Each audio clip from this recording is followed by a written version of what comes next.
Okay, here we are in the second war after the Lancastrians won the first War of the Roses war.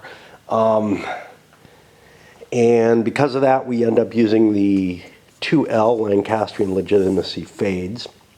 This is going to be more complex, probably, than the Kingmaker scenario because it's the ahistorical scenario. So the decks of cards are designed for the historical events as they happened.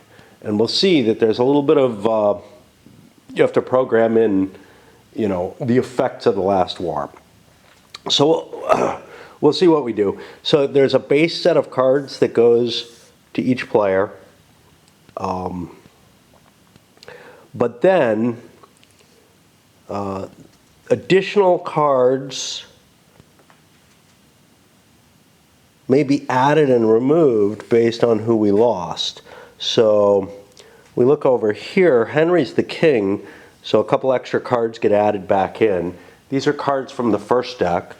And then for the Yorkist succession, York is dead, so we're on March, and we added a couple more cards, and I believe those are also from the first deck. Some of the cards that are in the pre-programmed set are also from the first deck, because this is essentially a rebellion against King Henry. He has all his majesty, etc., still there. Now, the situation's kind of weird, and we'll talk about that in a bit. But as they say here, rejecting the First War's verdict, Warwick rallies the House of York to renew its bid for the crown. Now, remember, Warwick died, but apparently he's a little immortal. Because, unless removed in the First War, you play with these leaders in order, and Northumberland, Exeter, Oxford, and Jasper Tudor show up no matter what. Okay. Nothing too weird there, except that we got a couple of cases, like in the last scenario, where Margaret and Somerset are going to be in reserve. They're not actually available, and I had to take their command cards out. I sorted them in. I thought we were going to have them both actually. Well, I thought we were going to have Margaret in. So the primary Somerset is on the board, but his heir is over there, and I think that was the same in the first deck, or first war. But for the Yorkists, it's more complicated because we lost York, but March and Rutland show up, and then we get these additional leaders. But notice Warwick's in here. Whether he dies, whatever, Warwick is too clever for death, man. I'm assuming he gets captured, begs pardon. Henry says, sure. It looks like the Yorkists survive, Nothing too terrible happens. I think all is forgiven. And honestly, that's not too far. Like, there were instances during that first war where essentially all was sort of forgiven at times. So, yeah. The succession runs as normal. And we list the cards based on whoever's king. Now,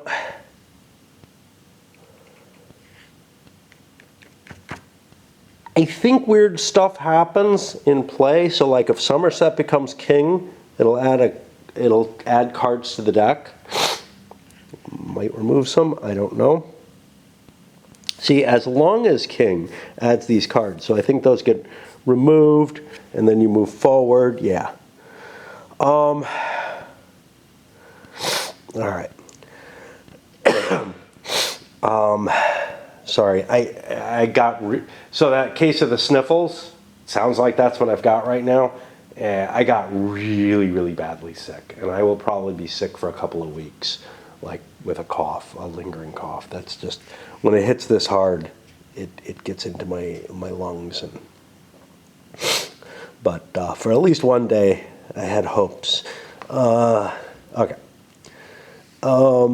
Yorkist succession, we get a certain set of cards in there to reflect who we have there. And then the lords that are on the map at the beginning of the game, the King Somerset and Jasper Tudor. and Warwick, Salisbury, and Pembroke. It's like Warwick's like, he doesn't have the support of the actual Yorkists. They're all back here. Maybe they're in deep exile or whatever. Not the kind of exile that the game has. But, you know, he's back as captain of Calais. He's just as important as ever. He's a lieutenant. Now, we've got a bit of a problem there, because he's a lieutenant and Gloucester, wow.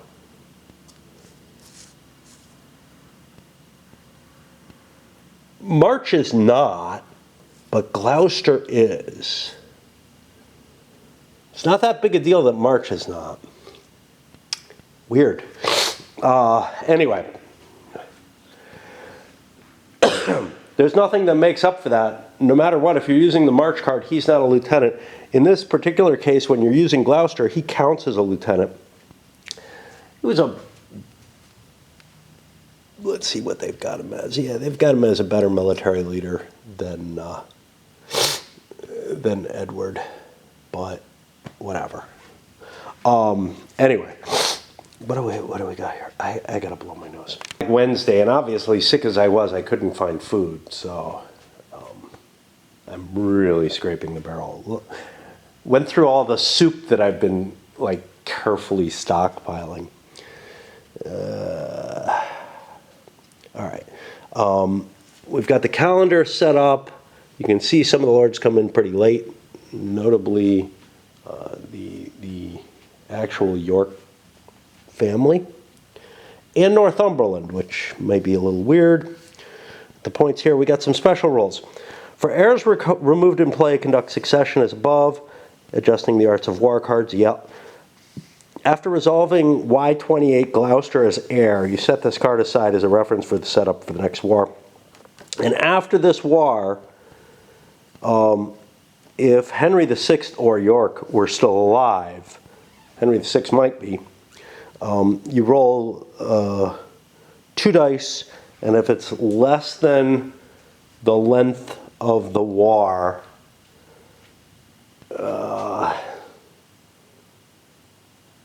then Henry would die. What that means, I don't know. Somehow, the longer the war lasts, maybe the longer the peace will be between the 2 wars or something along those lines. I don't know. But for the next war, he might be missing. It'll be very odd if he lives through all 3 wars, but, you know, whatever. I thought I had done a big blow by taking Warwick out, but no, he's still there. Okay, it's a pretty day out, which is a shame. I should be going shopping, but I'm still too physically weak. It's like Monday. I think I did the last one on Thursday. I didn't go dancing this week or anything. I have been really, really ill, and I don't have the physical strength to go shopping today. I'm out of food, but fuck that, man. You know, I mean, I'm out of actual food. Like, I've got frozen garbage. And I literally mean garbage. It's stuff that I've pulled out of garbage cans. It doesn't taste as good as most stuff I pull out of garbage cans, so I froze it against something like this. Anyway, let us start the first levy. In this one, in first levy of any war, you draw a couple of cards and you assign them as capabilities rather than using them as events. So England is my home when going into exile, disbands into the next calendar box. You might want to put this on Warwick, right? Here's the problem. Because he's your most important lord, you do not. You actually want to put this on your least important lord or least influenced lord, because he's the person who's going to take the longest to recycle, whether in exile or not, and it's the next calendar box. And you want to keep that option open to be able to fall into exile with your influence 5 leaders to keep the war going. So I'm almost certainly putting this here. This is a Gloucester only card. I don't have anywhere I'm allowed to put it. Let's go over to the Lancasters and draw their cards. I'm choosing to put this over on Pembroke, simply because he has the least influence. That, you know, is enough of a decision. King's Parlay can only go on one person.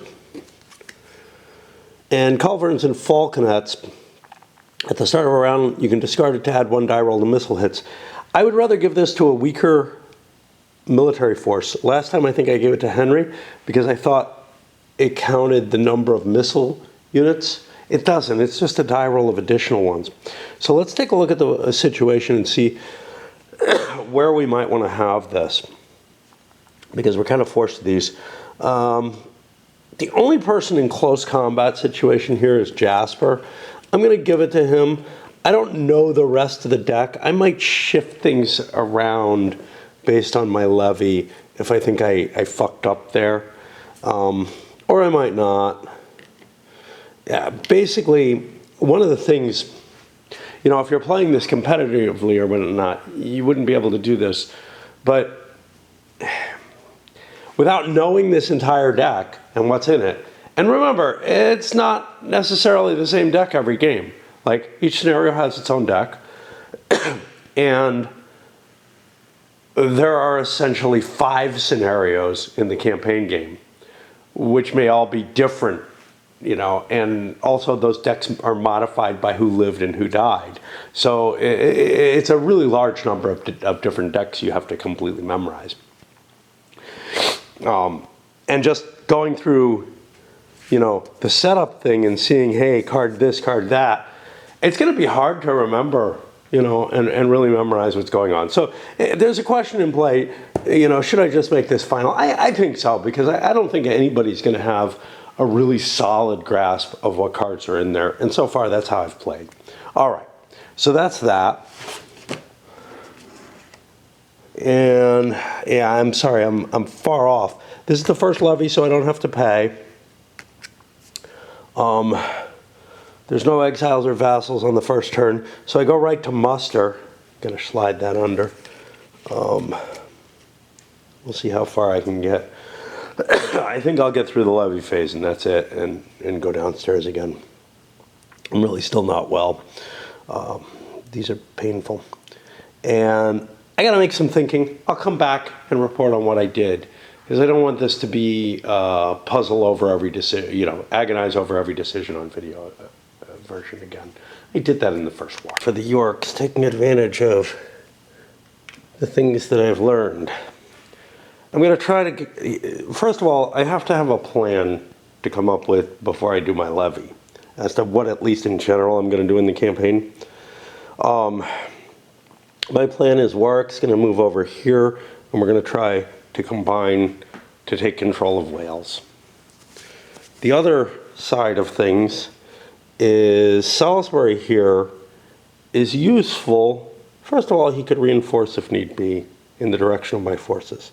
But secondly, he could try to take the north into into control. Of course, that's dangerous. I'm risking Northumberland in that, but getting regional advantages is useful.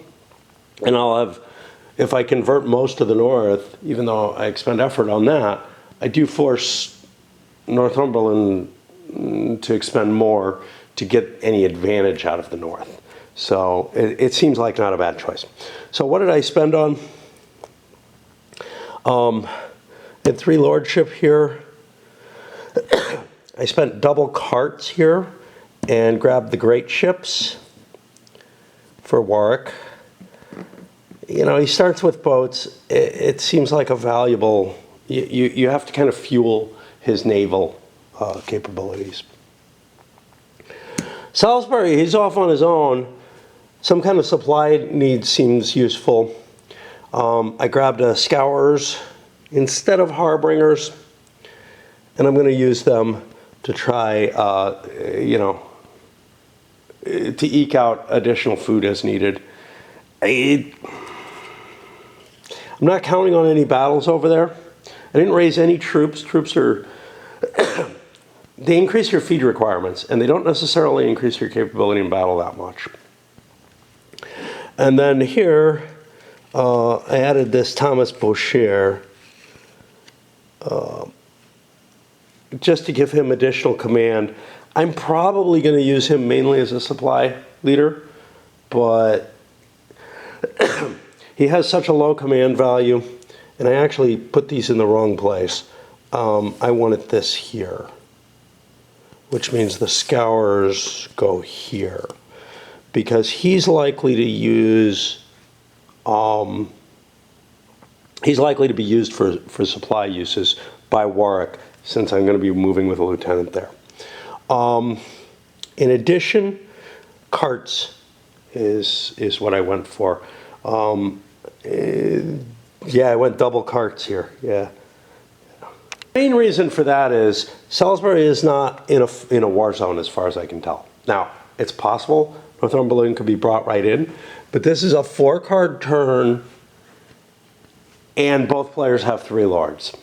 So, you know, you want to bring Northumberland in, that's fine. That gives me plenty of time to figure out, you know, whether or not I need to raise forces and whatnot. Right now, no vassals are available. If you look around through the board, none of the vassal-held areas are, none of the vassal areas are aligned with anyone, which, well, Exeter is, but that vassal's gone. Oxford is, that vassal's gone. They've been converted into lords. All right, on to our Lancasters. For the Lancastrians, I have less of a plan, but I have a problem, which is Jasper Tudor here. Pembroke, I had a plan for, right? Warwick's coming in because he's a problem there too. But Jasper Tudor I see is a bit of a problem. He needed carts. You always need carts. He had more provender than carts, which is just problematic. But I'm giving him the Welsh Lord card. That gives him 2 extra longbowmen in each battle in Wales. I think I'm going to have to fight. I don't know how much I'm going to have to fight, but it's worth a try. Additional longbowmen, they get to shoot early and whatnot. That is pretty good. But that's great if I'm going to face Pembroke. But if I'm facing Warwick and Pembroke, maybe I need to run. I don't know. Over here, for the other 2 lords that I have 2 cards that give me additional influence. And remember, I'm viewing this game as something of an economic game. The more influence you can accrue, the better off you are. And especially early at this point, I don't think it's possible to knock someone out of the game. And we found that even killing Warwick wasn't enough. It probably won't be enough for the next war either. So targeting him isn't terribly useful. Targeting some of these would be, that's great. You know, knocking them out so that for this war, there won't be these additional forces available to move around and whatnot. But there are a lot of lords in this game, in this particular war. I don't think I'm going to be able to just attrition it out that way. So I think the best thing is get myself a jump on the IP track and do what I can in that direction. And the best way to do that is these cards. They're really, really cheap. Sure, they take up some of my my capabilities elsewhere, but they really give me a lot of power in terms of convincing, in terms of giving me enough influence. And that influence can be turned into, you know, military usage by converting territories, which also generates that little economic engine that I'm talking about. So overall, that's useful. Trollope, I find him just too useful not to grab. I didn't grab Clifford because I don't have spaces. I used up all my card spaces. And then other than that, carts, because he took 2 cards. Yeah, that's why he only has 2 cards. Carts for Henry and for Jasper as well. Because for the forces to move and operate at all, they just don't have enough cartage. That's necessary for being able to supply at distances and whatnot. Of course, maintaining those chains of supply is something that's a little weird in this one. The game is more fluid overall, you know, even taking that into account, than other games in the Levy and Campaign series, because there aren't forts in your way blocking you. But you have to flip. You have to get your little control markers or your I don't know, favor markers in play to be able to trace supply through it anyway. So it's cheaper to convert areas over than it is in the other games, but the areas feel like waypoints and whatnot, which just didn't block you at all. You know, that's how they kind of operate in the game, but they don't really, not for supply reasons. Okay. I flip this over to campaign and I take a break because although I'm feeling okay comparatively, I'm sure you can hear my voice is fucked up. And I just don't want to push things too far. I'm not able to, I wouldn't have been able to go shopping, but it's turning gray and it's supposed to rain the next couple of days, which is one of the reasons I considered it pretty heavily, even given my physical state. But again, I've got garbage I can eat. I've got eggs.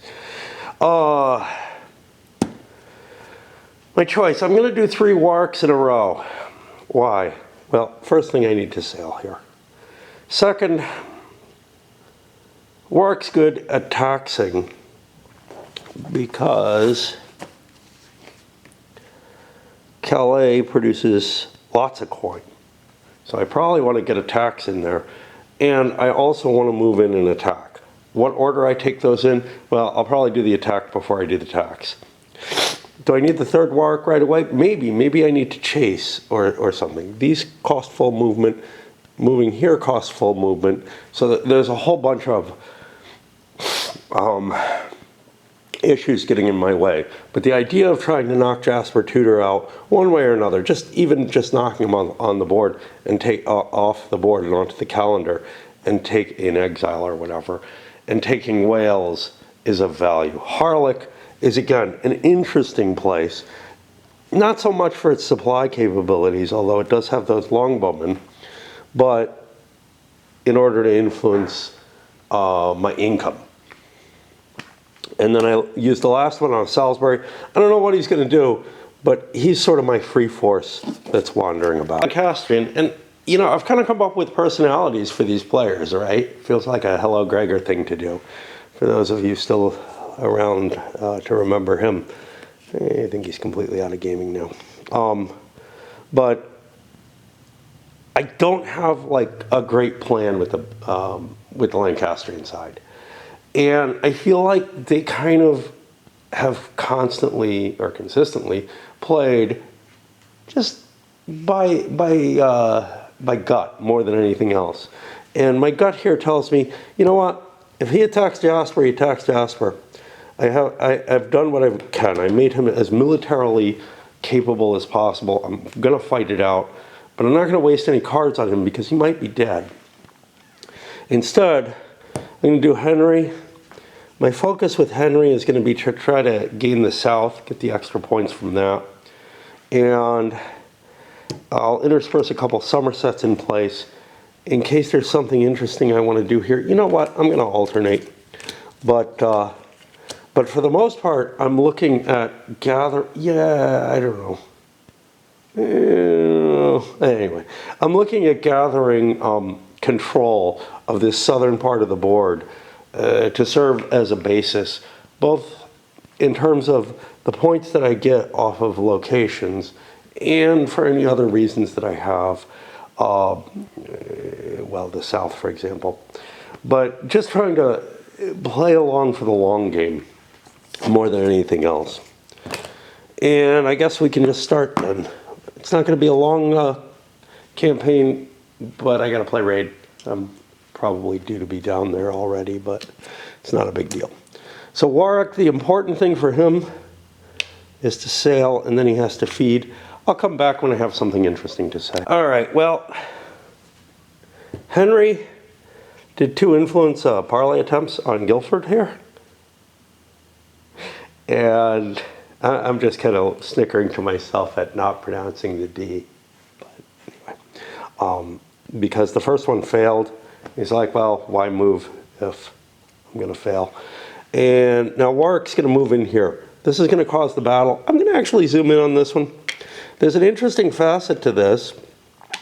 Oh, the advantage is to the attacker. The defender has to set up first.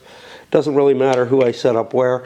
Nobody's got any event cards. There's nothing funky that can happen because this is the first campaign of the game. It's okay to fight in winter. At least one of the big battles was fought in winter. I don't remember which one. I want to say Barnett, but I doubt it. Like, the chances are just so low that I guess right. But something in my head tells me that. And yeah, we have a fairly large force here between Warwick and Pembroke. It might not be a bad idea for Jasper to run, but he was planning on this, and he's going to fight, even if he's numerically inferior. I'll set it up and fight it a little off board, and come back if interesting stuff's happened. The intriguing thing is that Jasper's longbowmen and the culverins and falconets, which got kind of a maximal roll, actually gives him more hits in the missile segment. The power of the retinue in combination with these valor pieces, of course you can't lose all your men-at-arms or whatever, is quite impressive. And it's kept Jasper alive. Sure, all his fodder's gone. And it kept Pembroke from routing as well. And that's actually really important, because now I can switch to Warwick as to take the brunt of the next attack. Or I could take it on Pembroke and hope that he survives. That he survives his whatever, route check or whatever. But I don't remember how that works, actually. Yeah,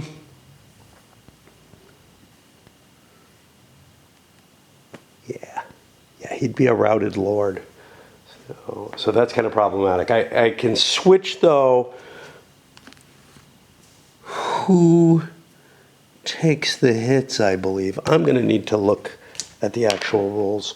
I think I can switch who takes the hits so that Pembroke's not taking the melee segment of this. Right about that. I don't know who I want to take him, right? Like, having Warwick beaten up might be problematic. Let's take a look at what's left. Oxford, Exeter, and Northumberland. I'm not too worried about Northumberland. He's far away. Actually, I'm not really worried about anybody because I'm deep in Wales. I could raise up troops if I need to. So, yeah, I think I'm gonna take the hits on Warwick. This is the numbers this time, and you can see now the Lancastrians are taking a pretty hefty blow. I'm not expecting them to survive, Jasper to survive this battle. He doesn't get an option to flee in between the missile and melee rounds, though. My armor ratings do quite a bit of good. Now I'm going into a missile range. I've used up these, they've been killed, or disappeared.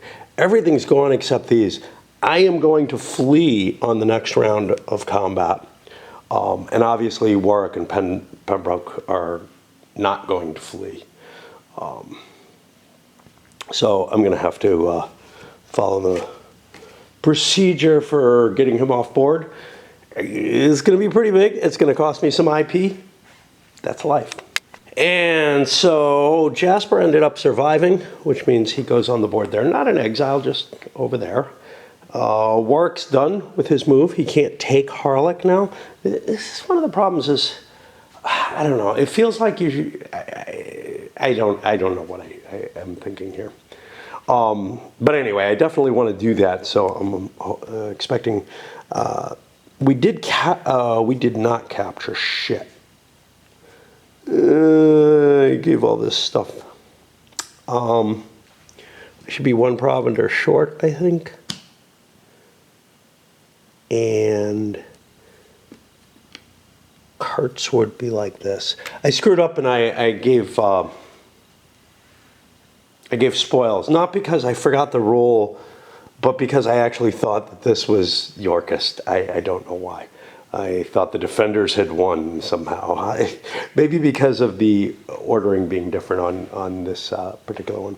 All right. And we flip over and we got to figure out what to do with Somerset. And I'm kind of bumbling around here again, right? I don't have a real great goal, but I do intend to try to take the Southlands. So I think that's where I'm going to focus. So we finish things up. Let's see. We're on Henry's move here, I think. And he went and grabbed Rochester. He's out of food now. He's got such a big army, it's a pain in the ass. Want to get some of them killed, don't know how. I'll go to the Somerset turn right after that. This is not the order they went in, but Somerset went to Salisbury, took it. And then in his next, he taxed. Oh, I hadn't done this. Somerset went here, took it. Then he taxed here and did an influence action here, costing him some points. But that allows me to come down and kind of convert both. Try to take all the south and meet up and see what happens. Over here, Warwick ended up taking Harlech. And Salisbury moved into Scarborough and grabbed that. Again, trying to take the north with him. And when we take a quick look at, let's see what happens. This is a gain lord's influence. So it kind of sucked that I lose a lord. But when we look at the end of the campaign, the Tides of War, we calculate that out. And that's going to be, let's see. Each gets a point for lords in an area, but there's another point for lords in Northumberland. And nobody has any domain.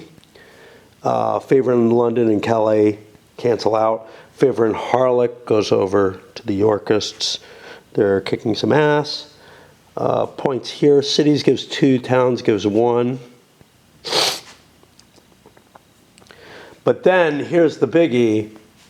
I get 1 there, and I'm in a lord or stronghold outside of London. And this is worded strange. I would have to look it up to see if exile applies, because here it is. Each Tides of War, this lord at a stronghold outside London or in an exile box. And it feels like it's outside London or in an exile box, but the or in an exile box feels like a separate clause from the outside.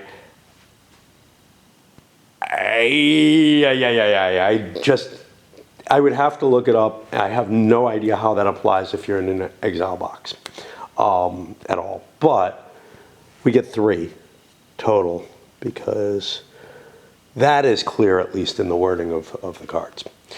And anything else? Oh yeah, Lord's points. So 5, 10 to 10, breaks even, nothing. Okay. Anything else here? Disembark, victory, grow, no waste, reset. We're here. And that's it for now. Come back and do me another turn before I load this up, because I'm feeling awfully dizzy and whatnot. But yeah, that's kind of where we are. Oh, we have the opportunity to discard, but only held cards, not capabilities, which feels so weird to me, right? Like normally in these games, you're able to get rid of your capabilities. Jasper is gone, but not forever. I'll just put him back on the command deck so that I have him available, without having to go over there. I have the lords that aren't going to be in the scenario over there. And Margaret over there, her command cards, because she can come in. But yeah, all right. Well, an observation at least. It's not that big a deal that Jasper Tudor's gone, like got wiped out. It feels like, wow, the Yorkists did something big, but they really didn't. They're bottled up in Wales, which isn't great. Of course, Warwick can take them by sea somewhere else, so it's not that's not that big a deal. But the big deal is, or the thing that's really determining here is, look, there's 2 more lords available, and the turns don't give you a lot of cards. There are a lot of lords in this game and not a lot of cards. It would have been a huge thing if Jasper had died, because then I'd be down a lord in terms of my pool of available lords. And, the attrition calculation becomes different. But he'll be available soon enough. There aren't a lot of actions to take.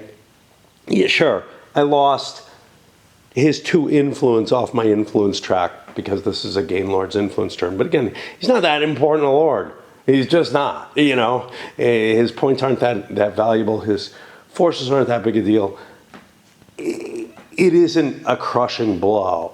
Like at the beginning of the last scenario, knocking Henry out real early felt like, no, Henry knocked York out real early in the last war. That was a big deal. York was dead. He's one of the two important leaders in that war.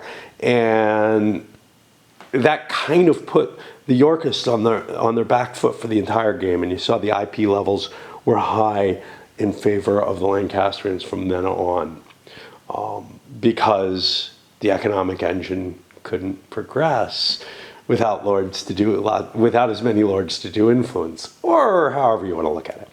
Anyway, just some thinking. All right, so here we are at the beginning of the second levy, and we draw cards. Flank attack, hold play to intercept without rolling and become the attacker in the battle. Normally when you intercept, you don't become the attacker, if I recall correctly. London for York. If Yorkists favor London, there is not. Add a second favor there. London changes favor only by event or pillage, so you couldn't convert it. But this is Lancaster, so we will not gain that advantage. An interesting card. To willful disobedience, I'm checking that, that's how one, that would have been the last one.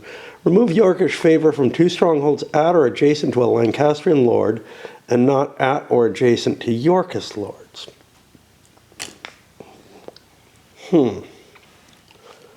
This is going to take some thinking. I'm going to hold on this and draw the next one. I'm not sure if I should do that.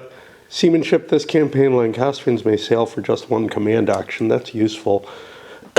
Unfortunately, I don't have any boats. And I don't really want to shift into Wales or anything like that, I think. So that's probably not going to happen. But, okay. Oh, so that's a Yorkist. I actually don't think that I have any capability to do this. There is no Yorkist favor next to the two Lancastrian lords. Oh, well.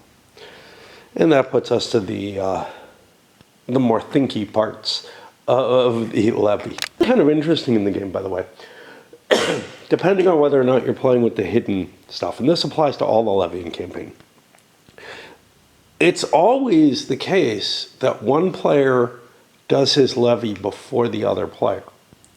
But if that's all being done behind a screen, you don't get to see what they set up and choose. So therefore, there's an advantage baked into the non-hidden version of the game that goes to the second player in the levy segment. And that disappears when you play with the hidden things. I'm playing with hidden forces in at least the abstract. I mean, I see everything, but I'm not paying attention, and I'm trying to focus just on the one lord, and then I'm trying to ignore that information. And if I can't ignore the information, I use dice to help decide things where I think I might be cheating.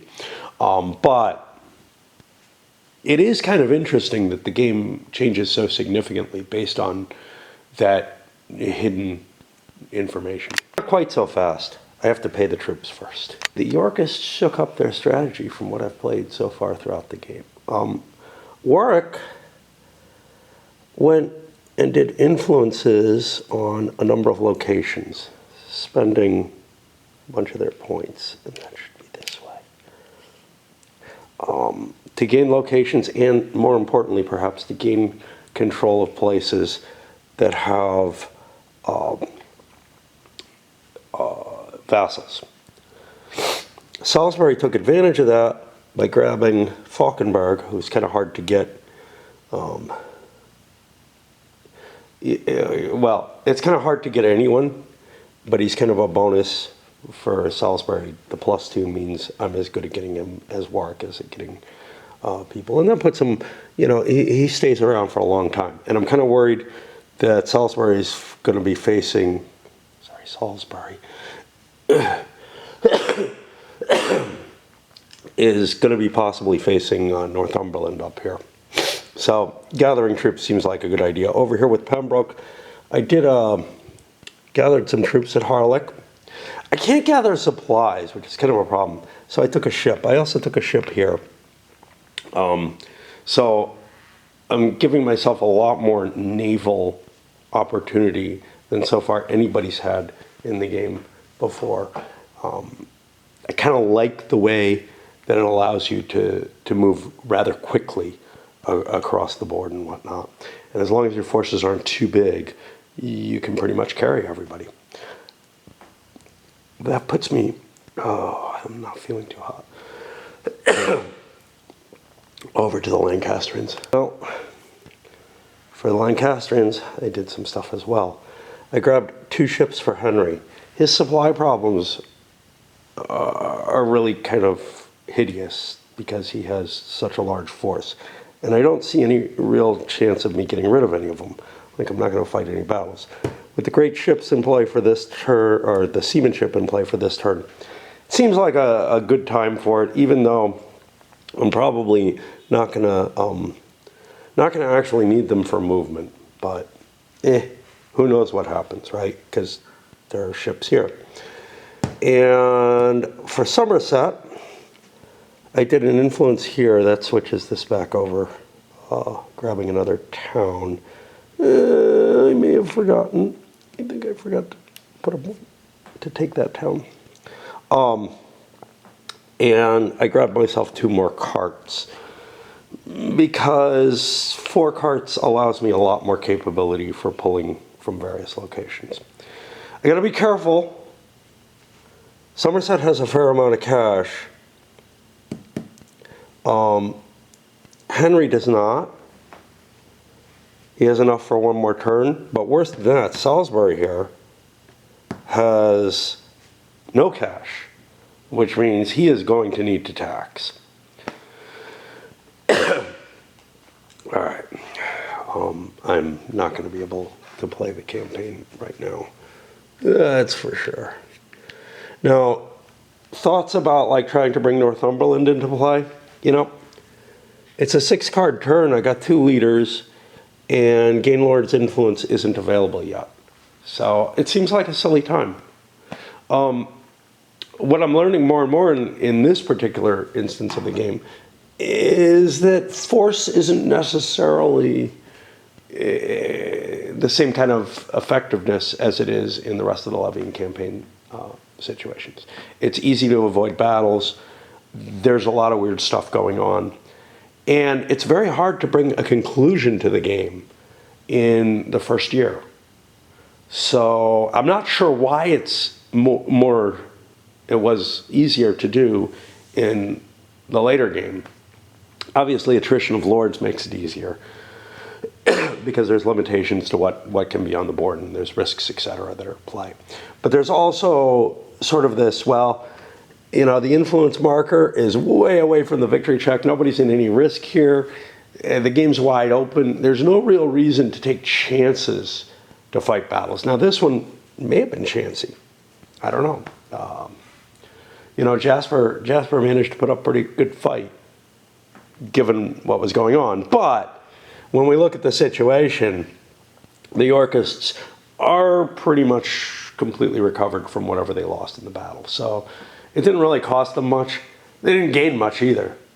If they had killed Jasper, it'd be different. Anyway, all right, we'll start with some personal stuff because it's like just into Thursday morning, you know, a little past midnight, whatever. Probably close to 1 at this point, but and the sickness has had me locked down. I'm hoping I can go shopping today, tomorrow, whatever it is, but my sleeping schedule's been saying no. I tried to go to sleep, but that didn't work, and I don't know. I didn't try hard enough, I guess. One of the things is I've been playing Civ 6, which is kind of ironic in its own way because Civilization 6 was the title of what once was my most popular video. Back before the game had actually come out, it was me playing Avalon Hill's Civilization. the sixth game in the, the sixth video in the series. Another thing that happened was, just because I have no way of keeping things in, I don't even know how to make the words anymore. Fire in the lake down there. Oh, you can't see it unless I squat down, I guess, just because of lighting. But Fire in the Lake expansion showed up today. Unfortunately, 2 copies of it showed up.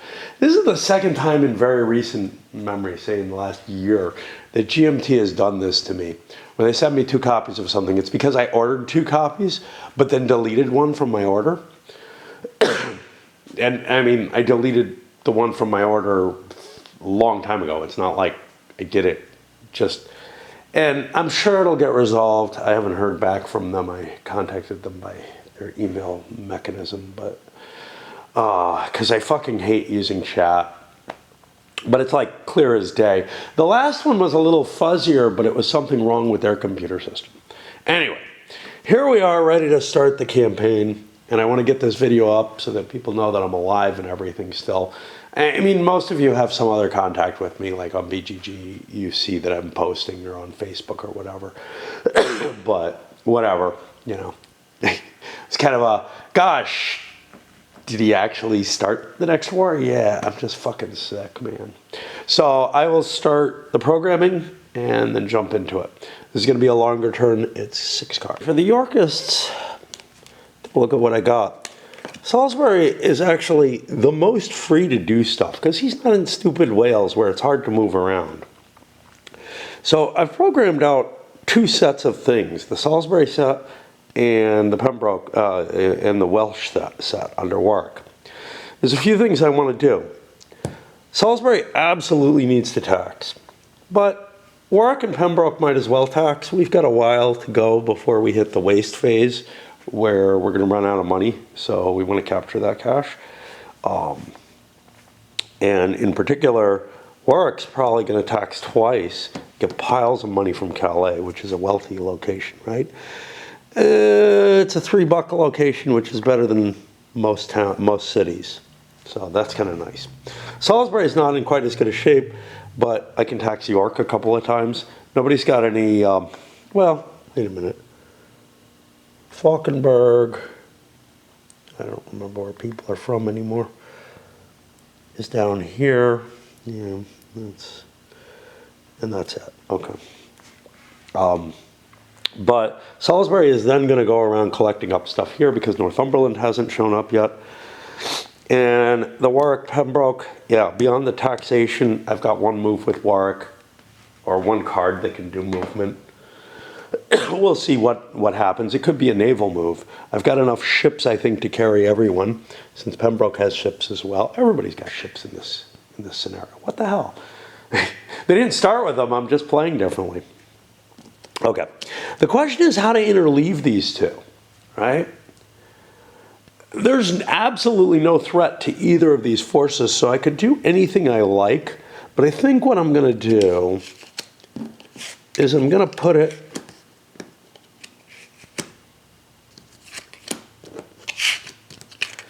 intermingling them like this.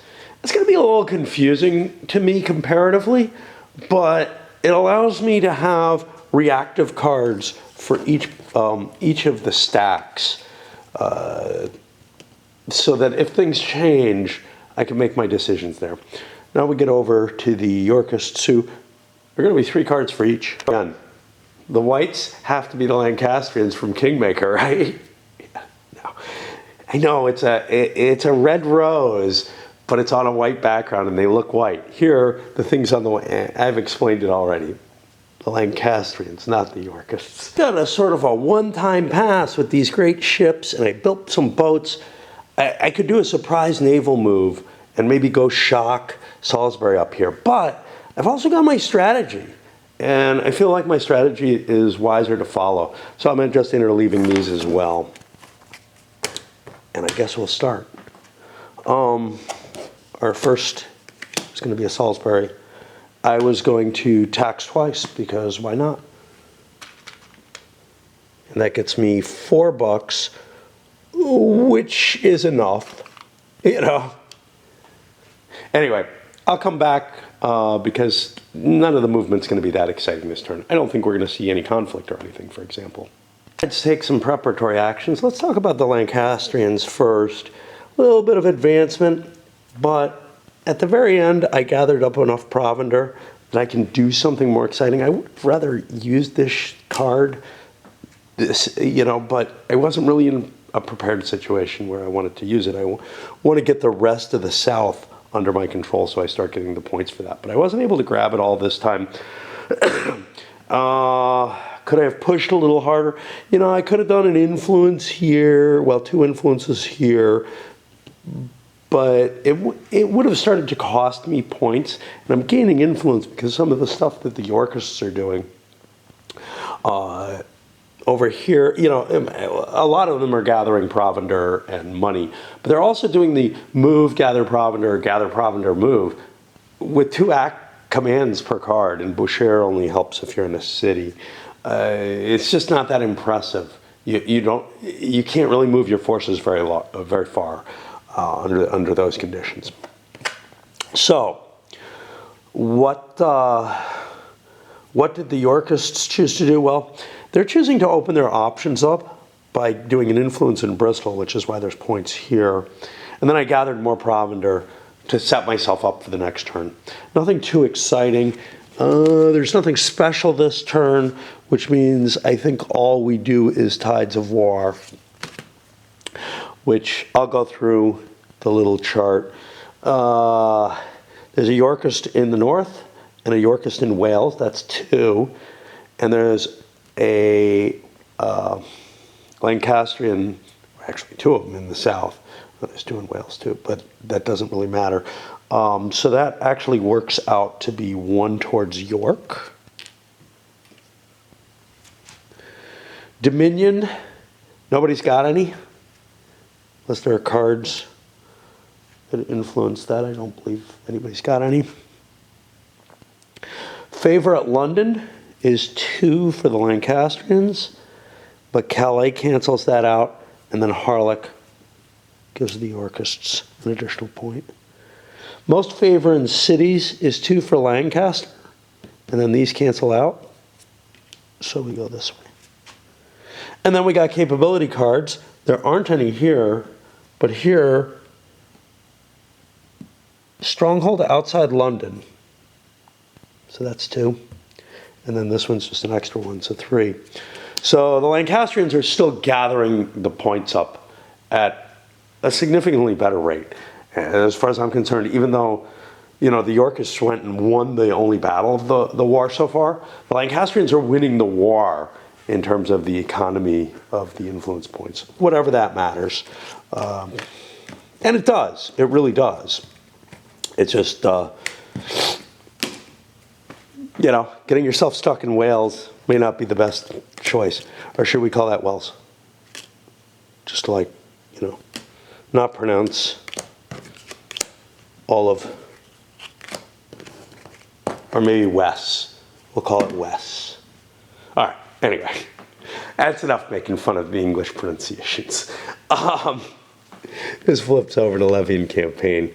And yeah, I'm going to load this up just because I am not going to be back up here. Probably until Saturday, to be honest. But who knows? Who knows? But I just want to get something out there. So see you soon.